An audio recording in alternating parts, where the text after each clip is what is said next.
Hello everybody and welcome back, where today we're going to be talking Walltown Wonders, a mixed reality turned virtual reality game for PSVR2 that is coming out on the 7th of May by the devs of Hubris. Now unfortunately, I haven't had that much time to play with the game really. I've had a couple of hours and that's enough for me to talk about my first impressions, but I may be coming out with a full review a little bit later down along the line. But for now, I wanted to tell you my first impressions about the game, how I'm feeling with it so far, what bugs I have run into, but overall the feeling of the game, which is fairly positive, and the quality of the PSVR2 port, which is also pretty damn good. Before we get into it, only 25% you are subscribed, so please feel free to do so, and thank you to our patrons and members who are all on screen right now. Ultimately, Walltown Wonders is a game where you build a town, as the name suggests, in your wall. Now, instead of the game being mixed reality like it is on the meta platforms, where it is physically your walls that the parts of the town inhabit, you're put in a virtual environment, but the gameplay from there plays out exactly the same. I think there are 3 environments to choose from overall. I went with the nice villa that overlooks the sea. This was the best looking one for me, but if you want something that's a little bit more grounded and will be a bit more like what you experience in mixed reality, there is also a bedroom or dining room, I believe, but for the best visuals, I would say that villa one is great. From here, again, the game plays out as usual. You upgrade your town, you gather resources, you play mini games to get more resources, and keep on adding things and completing objectives, meeting new characters along the way who all have their own amazing little animations and different tasks for them to do throughout each of the segments in the game. Now, in my 2 or so hours of playtime, I've met quite a few of these characters, placed down quite a few of these town areas and upgraded them, and it is great to see how your town progresses throughout the game, even in the short time that I've played it with. The upgrades really do add a lot as your town expands and they each become interconnected, and this is a game that I feel would be absolutely incredible to look at in mixed reality, and in virtual reality it is still pretty great.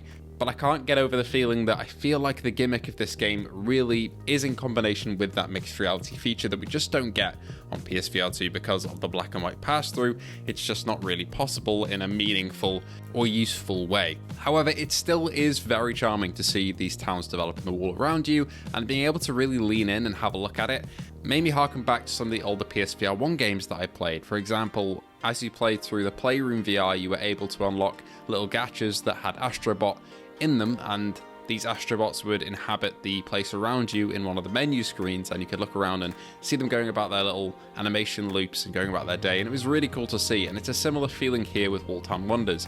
Each of the environments and the NPC models are incredibly detailed. We've seen this from Hubris. That game looked fantastic and the animation quality was great. It's the same here, but on a much smaller scale, so it feels a bit more real. When things are sized up, you can see the imperfections more, but when they're at that small level, it is honestly mind-blowing the amount of detail in some of these animations. I just sat there watching them for ages.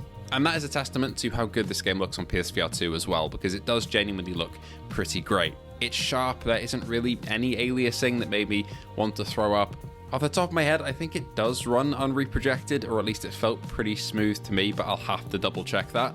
And there is smooth and snap turning and smooth movement. However, this is a Phasmophobia style movement around the area where you can only move or turn. So pre-update, when Phasmophobia launched, it had the same thing. So you'd have to move forwards and then turn and then keep on moving forward or whatever direction you want. Whereas now Phasmophobia has been fixed, you can move and look and turn at the same time. In Walltown Wonders, it's not the case. You have to do one or the other, not both.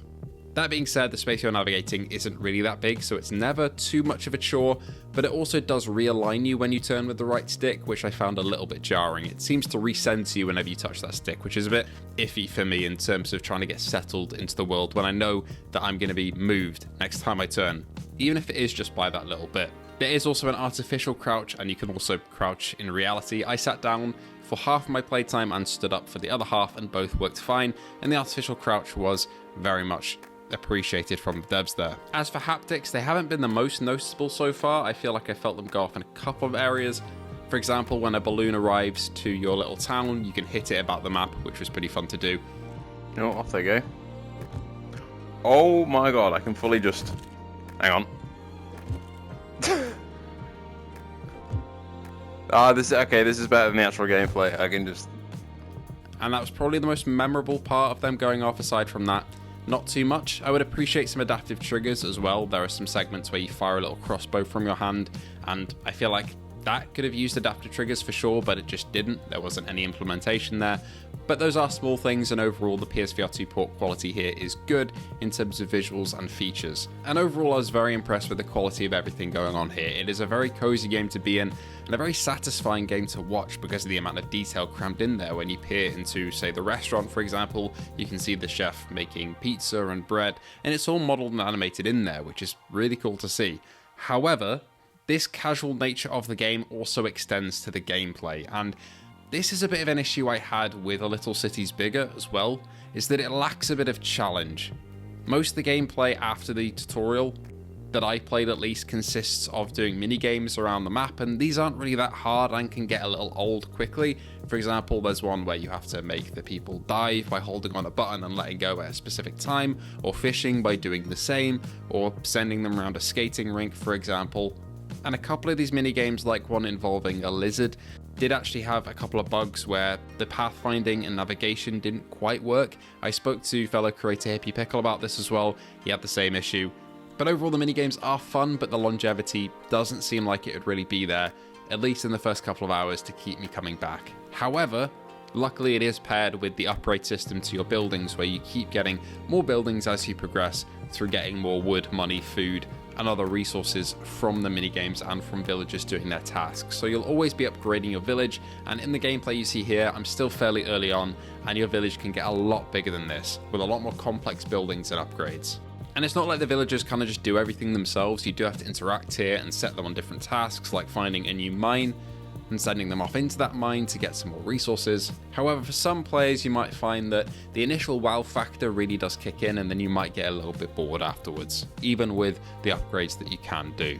However, I've got to say I have heard of a couple of other bugs later down the line which are a bit more game disrupting. I can't really comment on that. I've just heard from a couple of other creators that there are a couple. I'm assuming some of them have been patched out as the game has been updated throughout each of my play sessions. The devs have kept pushing updates, but I don't know what's been fixed and what's not. But I still have in the latest build run into those like little bugs in some of the mini games, so I don't know if some of the more game breaking ones later down the line that I've heard, been rumored about and reported, are still there. But I'd encourage you to go and see if you can see some other creators' reviews and see what they say in terms of the later stages of the game. For me, for the first opening couple of hours, if I've had a bug, I can restart the game and it'll be fine, like the pathfinding with the lizard game.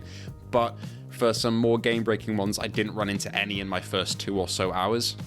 But again, that's not really that long in the grand scheme of things, so it's worth seeing some other creators' opinions on this in terms of longevity. Overall though, I can definitely see the limitations gameplay-wise of Walltown Wonders, especially for players who prefer more challenging building sims.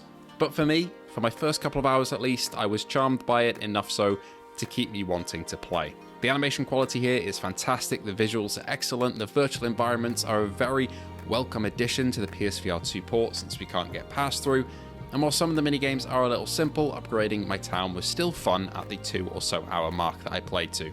Thank you for listening to this review in progress. Again, I may follow up with another one, but right now my focus is on exams, submissions, and also on reviewing quite a large game that the embargo lifts in not too long for, which very obviously the Midnight Walk, which I'm very excited for. So thank you all so much for joining me today, and I'll see you in the next one.